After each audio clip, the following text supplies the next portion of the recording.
Hello everybody, welcome to the 15 minutes audit revision series. तो आज की क्लास में क्या करने वाले हैं हम? आज की क्लास में हम पढ़ेंगे बेटा जी ऐसे 706। ऐसे 706 है emphasis of matter paragraph and other matter paragraph में। ये आपके ऑडिट रिपोर्ट के चैप्टर में कवर्ड है। तो चलिए ऐसे 706 को फटाफट क्विकली रिवाइज करें। Let's get started, let's get the video rolling. Alright everyone, आ जाओ। ये वीडियो को आप कभी भी देख सकते हो, जब भी आपको ऐसे 706 को रिवाइज करना हो, फटाफट रिवाइज करना हो, इस वीडियो पे आ जाइए और रिवाइज कर लीजिए। चलिए let's get the session rolling.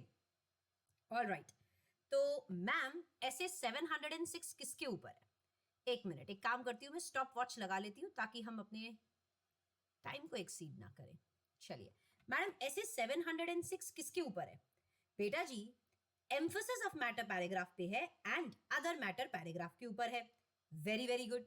ऐसे 706 एम्फेसिस ऑफ मैटर पैराग्राफ क्या होता है? बेटा जैसे ऑडिट रिपोर्ट में आप बहुत सारी चीजें लिखते हो, राइट? ऑडिट रिपोर्ट में ऑडिटर का ओपिनियन का पैराग्राफ होता है, बेसिस फॉर ओपिनियन का पैराग्राफ होता है। वैसे ही ऑडिट रिपोर्ट में होता है emphasis of matter paragraph and other matter paragraph. तो इस पैराग्राफ में आप क्या लिखते हैं? एम्फेसिस ऑफ पैराग्राफ में आप वो मैटर्स लिखते हैं जो ऑलरेडी फाइनेंशियल स्टेटमेंट्स में डिस्क्लोज्ड होते हैं।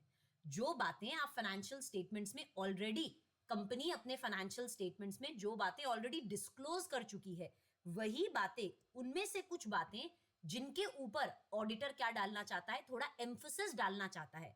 देखो नाम ही क्या है, एम्फेसिस ऑफ मैटर पैराग्राफ। तो इस पैराग्राफ में आप वो बातें लिखते हैं जो ऑलरेडी फाइनेंशियल स्टेटमेंट्स में डिस्क्लोज्ड है और ऑडिटर के हिसाब से ये बातें फंडामेंटल है, इंपॉर्टेंट है। इन बातों पे फिर से एम्फेसिस डालना चाहिए यूजर्स के अंडरस्टैंडिंग के लिए। अगर ऑडिटर इन चीजों पे एम्फेसिस डालेगा तो यूजर्स फाइनेंशियल स्टेटमेंट को और बेहतरीन तरीके से समझेंगे। तो ऑडिटर फिर से इन बातों को ऑडिटर क्या करता है, फिर से इन बातों को एम्फेसिस ऑफ मैटर पैराग्राफ में डाल देता है। तो चलिए मुझे बताओ, एम्फेसिस ऑफ मैटर पैराग्राफ कौन सा पैराग्राफ हो गया? ये वो मैटर्स हो गए जो ऑलरेडी डिस्क्लोज्ड होते हैं। इस पैराग्राफ में आप वो बातें लिखते हैं जो ऑलरेडी फाइनेंशियल स्टेटमेंट्स में डिस्क्लोज्ड है। ऑडिटर के जजमेंट के हिसाब से ये मैटर्स फंडामेंटल है, इंपॉर्टेंट है यूजर्स के अंडरस्टैंडिंग के लिए, यूजर्स के फाइनेंशियल स्टेटमेंट के अंडरस्टैंडिंग के लिए ये बातें फंडामेंटल है। तो ऑडिटर फिर से इन बातों को इस पैराग्राफ में लिख देता है। इस पैराग्राफ में बेटा आप दो बातें नहीं लिखते। क्या? जिन मैटर्स की वजह से ऑडिटर मॉडिफाइड ओपिनियन दे रहा है, वो बात आप इस पैराग्राफ में नहीं लिखते। अब जिस भी मैटर की वजह से ऑडिटर ने मॉडिफाइड ओपिनियन दिया है, वो बात तो आप बेसिस फॉर ओपिनियन के पैराग्राफ में लिखोगे। अगर आप ओपिनियन के पैराग्राफ में मॉडिफाइड ओपिनियन दे रहे हो, तो क्यों मॉडिफाइड ओपिनियन दे रहे हो, ये तो आप बेसिस के पैराग्राफ में लिखते हो। तो कहते हैं जिस मैटर की वजह से ऑडिटर ने मॉडिफाइड ओपिनियन दिया है, वो बात आप एम्फेसिस ऑफ मैटर पैराग्राफ में नहीं लिखते। और जो बातें आप ऑलरेडी की ऑडिट मैटर पैराग्राफ में लिख चुके हैं एज पर एस 701, फिर उसे आप एम्फेसिस ऑफ मैटर पैराग्राफ में क्यों ही लिखोगे? ऑफ कोर्स जो की ऑडिट मैटर है, जिसे आप ऑलरेडी की ऑडिट मैटर के पैराग्राफ में लिख दिए, वो बातें आप एम्फेसिस ऑफ मैटर पैराग्राफ में नहीं लिखेंगे। Correct? Of course. Other matter paragraph में आप क्या लिखते हो?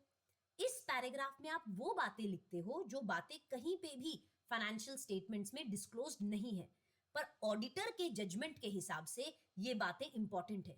इससे यूजर्स की जो अंडरस्टैंडिंग है ऑडिट को लेकर, ऑडिट रिपोर्ट को लेकर, ऑडिटर की रिस्पॉन्सिबिलिटी को लेकर, वो बढ़ेगी। तो ये बातें फाइनेंशियल स्टेटमेंट में कहीं पे भी डिस्क्लोज नहीं है, पर ऑडिटर को लग रहा है, ऑडिटर के जजमेंट के हिसाब से अगर वो ये बातें अदर मैटर पैराग्राफ में लिखेगा तो यूजर्स की अंडरस्टैंडिंग बढ़ेगी ऑडिट को लेके, ऑडिट रिपोर्ट को लेके, ऑडिटर की रिस्पॉन्सिबिलिटी को लेके। जैसे अगर मैं आपको एग्जाम्पल दूं, मान लो मैनेजमेंट ने ऑडिटर के काम पे लिमिटेशन लगाया, तो ये बात ऑफ कोर्स कहीं पे फाइनेंशियल स्टेटमेंट्स में नहीं लिखी गई, पर ऑडिटर क्या कर सकता है, इसे अदर मैटर पैराग्राफ में लिख सकता है कि मैनेजमेंट ने ऑडिटर के काम पे लिमिटेशन लगाया। जैसे ऑडिटर का ऑडिट प्लान क्या था, ऑडिट स्ट्रैटेजी क्या थी, ये बात कहीं पे भी डिस्क्लोज नहीं होती, पर अगर ऑडिटर ये बताएगा तो यूजर्स की अंडरस्टैंडिंग ऑडिट को लेकर, ऑडिटर की रिस्पॉन्सिबिलिटी को लेकर, ऑडिट रिपोर्ट को लेकर बढ़ेगी। तो ये बातें आप अदर मैटर पैराग्राफ में लिख देते हैं। अदर मैटर पैराग्राफ में आप क्या नहीं लिखते? जो बातें आप ऑलरेडी की ऑडिट मैटर पैराग्राफ में लिख चुके हो, वो बातें आप अदर मैटर पैराग्राफ में नहीं लिखेंगे।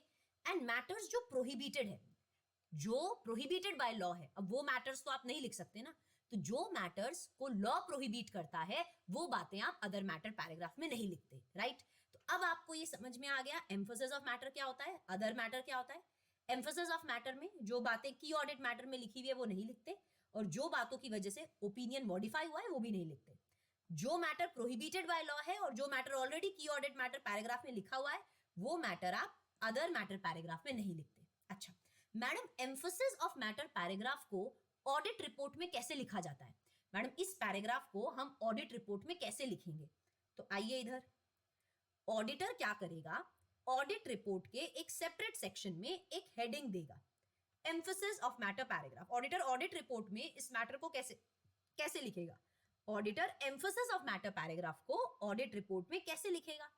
ऑडिटर क्या करेगा, ऑडिट रिपोर्ट के एक सेपरेट सेक्शन में एक हेडिंग देगा, एम्फोसिस ऑफ मैटर पैराग्राफ।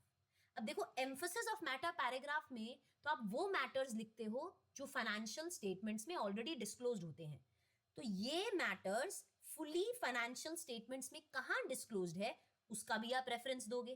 तो पहले आप ऑडिट रिपोर्ट के सेपरेट सेक्शन में हेडिंग देंगे एम्फोसिस ऑफ मैटर पैराग्राफ, फिर जिस मैटर के बारे में तुम बात कर रहे हो वो मैटर फुली फाइनेंशियल स्टेटमेंट्स में कहां डिस्क्लोज्ड है उसका भी रेफरेंस देंगे।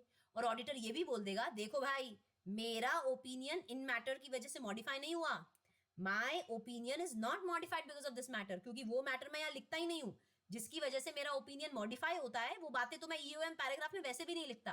तो ऑडिटर लिख देगा, सफाई दे देगा कि भाई मेरा ओपिनियन इन मैटर्स की वजह से मॉडिफाई नहीं हुआ, राइट? ये तो मैं इन मैटर्स पे थोड़ी रोशनी डालना चाहता हूँ, लाइट डालना चाहता हूँ, प्रकाश डालना चाहता हूँ, इसके लिए मैंने ईओएम में लिख दिया। तो ईओएम पैराग्राफ को आप ऑडिट रिपोर्ट में कैसे लिखते हो? हेडिंग दे देते हो, ये मैटर कहां डिस्क्लोज्ड है उसका रेफरेंस दे देते हो और बोल देते हो मेरा ओपिनियन इस मैटर की वजह से मॉडिफाई नको हुआ, ठीक है। और मैडम, अदर मैटर पैराग्राफ को कैसे लिखते हैं हम? अदर मैटर पैराग्राफ को हम कैसे लिखते हैं ऑडिट रिपोर्ट में? बेटा, ऑडिट रिपोर्ट के सेपरेट सेक्शन में आप एक हेडिंग दे देते हैं अदर मैटर, और अदर मैटर्स लिख देते हैं। ऑडिट रिपोर्ट के अंदर अदर मैटर कैसे लिखेंगे? एक सेपरेट सेक्शन में हेडिंग दे दो अदर मैटर और लिख दो अदर मैटर्स को, ठीक है। चलिए, आप पहले ये पढ़ लीजिए, emphasis of matter paragraph is not a substitute. आपने ईओएम पैराग्राफ में चीजें लिख दी, ईओएम पैराग्राफ में आपने बहुत सारे मैटर्स लिख दिए, इसका मतलब ये नहीं है कि मैनेजमेंट फाइनेंशियल स्टेटमेंट्स में डिस्क्लोजर नहीं देगी। अरे, ऑडिटर ने अगर एम्फोसिस ऑफ मैटर पैराग्राफ में मैटर्स लिखे हैं तो इसका मतलब ये है क्या कि मैनेजमेंट फाइनेंशियल स्टेटमेंट्स में पूरे डिस्क्लोजर नहीं देगी? नहीं, ईओएम मैटर सब्स्टिट्यूट नहीं है। ऐसा नहीं है ऑडिटर ने ईओएम पैराग्राफ लिख दिया तो वो मॉडिफाइड ओपिनियन नहीं देगा, नहीं। ऐसा है क्या ऑडिटर ने ईओएम पैराग्राफ लिख दिया तो वो गोइंग कंसर्न पे रिपोर्टिंग नहीं करेगा? नहीं। तो कहता है ईओएम पैराग्राफ सब्स्टिट्यूट नहीं है।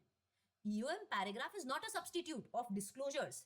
EOM paragraph is not a substitute of modified opinion, वो तो देना ही पड़ेगा, आपने वहां लिख दिया उससे कोई मतलब नहीं है। EOM paragraph is not a substitute for reporting on going concern, उस पे भी रिपोर्ट करना ही पड़ेगा आपको अपनी ऑडिट रिपोर्ट में। ऐसा नहीं है ईओएम में लिख दिया तो गोइंग कंसर्न की रिपोर्टिंग नहीं करोगे, वो तो एज पर ऐसे 570 करना ही पड़ेगा। तो EOM is not substitute of these things, ठीक है। अब कभी कभी एग्जाम में ये भी पूछ लिया जाता है कि एम्फोसिस ऑफ मैटर पैराग्राफ में आप क्या लिखते हो, एग्जाम्पल दो। एग्जाम्पल दो उन मैटर्स का जो आप ईओएम पैराग्राफ में लिखते हो। तो जैसे क्या क्या लिखते हो? देखो, कंपनी ने कोई नया अकाउंटिंग स्टैंडर्ड अडॉप्ट किया, तो इसके बारे में कंपनी फाइनेंशियल स्टेटमेंट्स में डिस्क्लोज करती है क्या? हाँ। तो ये बात आप ईओएम में भी लिख सकते हो क्या? हाँ। तो दिस इज एन एग्जाम्पल कि आप क्या लिखते हो ईओएम पैराग्राफ में। जैसे कोई नया अकाउंटिंग स्टैंडर्ड अडॉप्ट किया, उसका क्या इफेक्ट हो रहा है फाइनेंशियल स्टेटमेंट में। कोई सब्सिक्वेंट इवेंट हुए हैं साल खत्म होने के बाद, साल खत्म होने के बाद लेकिन ऑडिट रिपोर्ट इशू करने से पहले कोई सब्सिक्वेंट इवेंट्स हुए हैं, जैसे आग लग गई, तो उसका क्या इफेक्ट हुआ, इफेक्ट ऑफ सब्सिक्वेंट इवेंट्स। क्या सब्सिक्वेंट इवेंट्स डिस्क्लोज्ड होते हैं क्या फाइनेंशियल स्टेटमेंट्स में?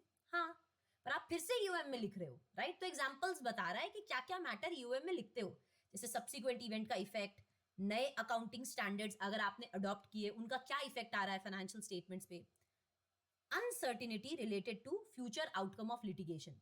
अगर कंपनी के ऊपर मान लो कोई केसेस वगैरह चल रहे हैं तो कंपनी इन केसेस को हारेगी, जीतेगी, ये सारी चीजें डिस्क्लोज्ड होती है फाइनेंशियल स्टेटमेंट्स में, पर ऑडिटर फिर भी क्या करेगा, ईओएम में लिख रहा है uncertainty related to future outcome, future में क्या आउटकम निकलेगा इन लिटिगेशंस का, तो uncertainty related to future outcome of the litigation, new accounting standard, effects of subsequent events and major catastrophes affecting the financial positions of the entity. मान लो कोई आग लग गई, कोई भी मेजर कैटास्ट्रॉफ हो गया, कोई भी ऐसी दुर्घटना घट गई जिसका कंपनी के फाइनेंशियल पोजीशन पे भारी इफेक्ट पड़ा है, फ्लड आ गया, व्हाटएवर, तो major catastrophe affecting the financial position of the entity. ये बात ऑलरेडी फाइनेंशियल स्टेटमेंट्स में डिस्क्लोज होगी कहीं, पर ऑडिटर फिर से लिख रहा है ताकि लोगों का ध्यान यहाँ पे आकर्षित कर सके. तो एग्जांपल्स बोलो ईओएम पैराग्राफ के.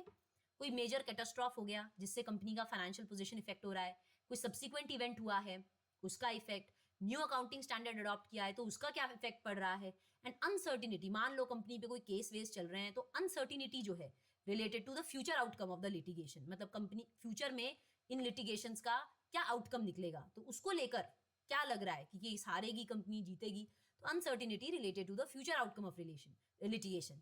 तो these are the examples of emphasis of matter paragraph. तो बेटा इसमें मैंने सारी चीजें ऐसे 706 की जो आपके सिलेबस में एप्लीकेबल है वो सारी चीजें यहाँ पे इनफैक्ट लेस देन 15 मिनट्स में ही डिस्कस कर ली, राइट. तो मैंने ट्राई किया कि मैं बार बार चीजों को रिपीट करूं ताकि आपको क्लैरिटी मिले. अगेन ये एक रिविजनरी सेशन है जहां मैं आपको चीजें रिवाइज करवा रही हूं. अगर किसी बच्चे को ऐसा लग रहा है कि मैडम डिटेल में नहीं पढ़ाया बेटा, मैडम डिटेल में नहीं पढ़ाया, तो बेटा अगर आपको डिटेल में पढ़ना है तो आप मेरे रेगुलर क्लासेस ले सकते हैं. ये शॉर्ट रिविजनरी सेशंस है, इस सोच के साथ लिए जा रहे हैं कि आपने पहले इन चीजों को पढ़ा हुआ है, तो ये मैं आपको रिवाइज करवा रही हूँ यहाँ पे, ठीक है. चलिए ऑल राइट. तो चाहे आप मेरे से पढ़े हो, नहीं पढ़े हो, कहीं से भी पढ़े हो, ये रिविजनरी सेशंस आपके बहुत काम आने वाले हैं. और एवरी डे मैं आपका रोज एक ऐसे लूंगी. आज हमने ऐसे 706 किया, कल मैं आपका ऐसे 701 जो है वो लेने वाली हूँ, ठीक है जी. ऑल राइट बेटा जी. तो आई होप आपको ये सेशन अच्छा लगा हो. अच्छा लगा हो तो लाइक करना और कमेंट्स में जरूर बताना, क्योंकि आपके कमेंट्स मुझे बहुत एनकरेज करते हैं टू पोस्ट न्यू ऐसे every day. And I hope कि जिस मोटिवेशन के साथ मैं आपके लिए ये वीडियोस बना रही हूँ उसी मोटिवेशन के साथ आप भी पढ़ाई कर रहे हैं, है ना. चलिए all right, have a good day. And audit मतलब दीपिका राठी. चलिए फटाफट अच्छे से रिवाइज कीजिए, मैं हूं आपके साथ. Till then have a good day, bye bye, see you.